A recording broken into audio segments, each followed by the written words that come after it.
Découvrons la démarche de projet industriel en 6 étapes, telle que nous le vivons lors des projets collaboratifs et industriels entre BTS-CP-RPA, formation outilleur-mouliste, et BTS-EPC, formation plasturgiste, auquel se joint la formation prototypiste selon les besoins. Les 6 étapes sont: phase 1, conception du produit ou redéfinition optimisée du produit quand existe déjà une version d'origine. C'est le cas du support de cône ISO 50.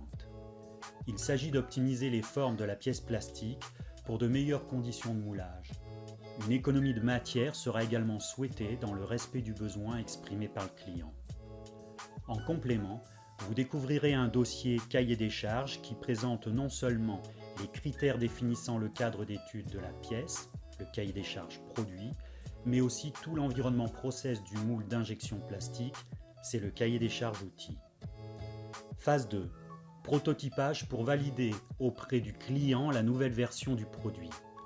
Dans le cas présent, un prototype élaboré en impression 3D est rapidement réalisé en stéréolithographie. On parle de prototypage rapide.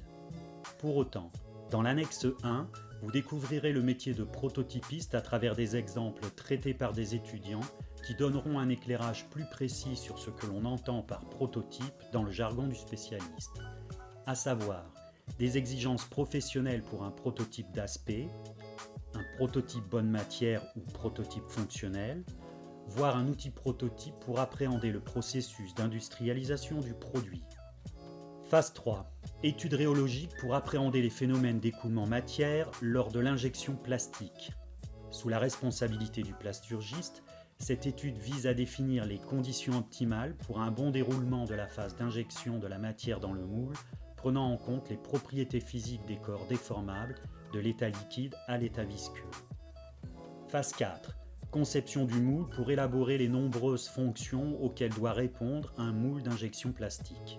Pour supporter les températures d'injection entre 150 et 300 degrés Celsius et pour des pressions courantes de 200 à 800 bars, il faut une carcasse outil très robuste en acier.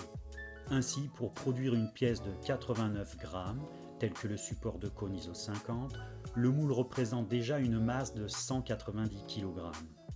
L'éclaté permet de réaliser aussi que le moule est constitué de plus de 100 pièces assemblées. Et pour faire une analyse complète de l'outil, une étude sur plan est indispensable. Étude sur plan que vous retrouverez sur Eduscol dans des activités pédagogiques jointes. Phase 5.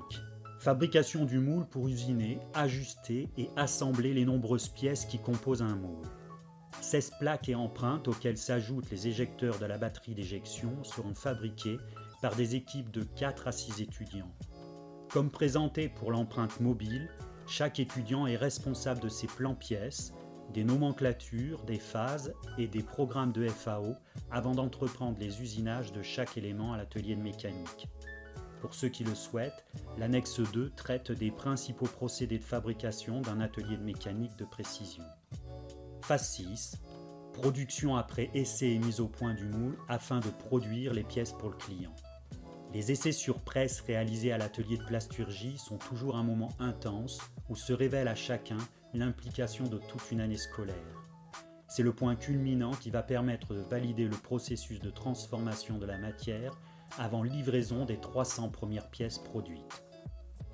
Pour conclure, à découvrir sous Eduscol, 7 dossiers et 6 activités pédagogiques ainsi que 9 vidéos accessibles sous YouTube via QR code.